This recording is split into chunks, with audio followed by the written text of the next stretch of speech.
Cricket history is full of centuries, great innings, and iconic moments. Yet only a handful transcend numbers and become timeless stories. One such moment unfolded in Melbourne when Sir Donald George Bradman crafted a masterful 112 that made an entire city hold its breath. This was not merely 100 on a scorecard. It was an innings that revealed the essence of Bradman's genius, mental strength, technical perfection, and an almost supernatural command over pressure. Melbourne, the spiritual home of Australian cricket, has always been a stern judge. The Melbourne Cricket Ground, MCG, has witnessed legends rise and fall, careers bloom and fade. On this particular occasion, the stakes were immense, expectations sky high, and the atmosphere charged with anticipation. When Bradman walked out to bat, Melbourne waited. When he reached 112, Melbourne exhaled, and cricket history was enriched forever. To understand the significance of Bradman's 112, one must understand the man behind the bat. Born in 1908 in Cootamundra, New South Wales, Bradman grew up far from the grandeur of international cricket. His early training was unconventional yet revolutionary. Using a golf ball and a water tank, young Bradman honed reflexes that would later leave the world stunned. By the time he entered first-class cricket, whispers of an extraordinary talent had begun to circulate. However, talent alone does not create legends. The true test comes on the biggest stage, under the brightest lights, when failure is magnified and success immortalized. Melbourne was such a stage. Bradman's early international outings showed flashes of brilliance but also moments of vulnerability. Critics wondered whether his style, so effective on smaller grounds, would withstand the pressure and scrutiny of the MCG. The 112 was not just a response to bowlers, it was a response to doubt. On the day of Bradman's innings, the pitch offered assistance to bowlers early on. Movement through the air, variable bounce, and a disciplined bowling attack created an atmosphere where survival itself felt like an achievement. As wickets fell at the other end, tension grew. Melbourne's crowd sensed that this was not going to be an ordinary match. The silence that greeted Bradman's arrival at the crease was deafening. Spectators leaned forward, radios crackled, and journalists sharpened their pencils.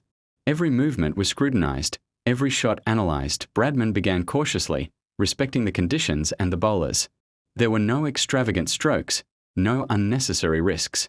Instead, there was intent wrapped in patience. Each run felt earned, each boundary carefully chosen.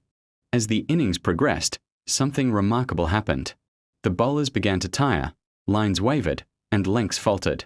Bradman, with his sharp cricketing brain, sensed the shift. The cautious accumulation turned into controlled dominance. When he crossed 50, applause broke the tension. When he approached 3 figures, anticipation gripped Melbourne. And when he reached 112, the city collectively exhaled. His footwork was precise and economical. Against pace, he moved decisively forward or back, nullifying swing and seam. Against spin, he danced down the pitch with confidence, disrupting the bowler's length. Unlike many aggressive innings, this century was built on percentage cricket. Bradman punished bad balls ruthlessly but respected good deliveries. His ability to find gaps was almost surgical. Perhaps the most defining aspect of the innings was Bradman's mental fortitude. He read the game several overs ahead, adjusting his approach based on match situations rather than personal milestones. This was not flamboyance for applause, this was brilliance for survival and success. Every great innings requires a worthy opponent, and Bradman's 112 was no exception. The bowlers tested him relentlessly, mixing pace with subtle variations, probing his technique and patience, yet Bradman seemed to possess an uncanny ability to neutralize threats. Deliveries that troubled others were played late, soft hands ensured edges fell short, and aggressive fields were dismantled with deft touches. The contest between bat and ball felt like a chess match, and Bradman played it several moves ahead. Melbourne's crowd is known for its cricketing intellect. They appreciate grit as much as flair, resilience as much as stroke play. As Bradman's innings unfolded, admiration replaced anxiety. Each run was acknowledged, each boundary celebrated. By the time he reached 112, the applause was not just for the runs scored but for the manner in which they were earned. The newspapers the next morning told a unified story.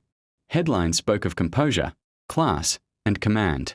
Analysts dissected the innings, former players offered praise, and young cricketers found a new benchmark to aspire to. Bradman's 112 became a reference point, an example of how to bat under pressure, how to rise above conditions, and how greatness often reveals itself in restraint rather than extravagance. From Ricky Ponting to Steve Smith, Australian greats have cited Bradman as the ultimate standard. The Melbourne 112, in particular, is often referenced in discussions about batting under pressure. Coaches use it as a teaching tool, historians celebrate it as a defining moment, and fans remember it as a day when cricket felt poetic. This innings was a moment where skill met circumstance, where character met challenge. It reminded the cricketing world why Don Bradman is not merely remembered as a great batsman but revered as the greatest. For more contents, please like and subscribe.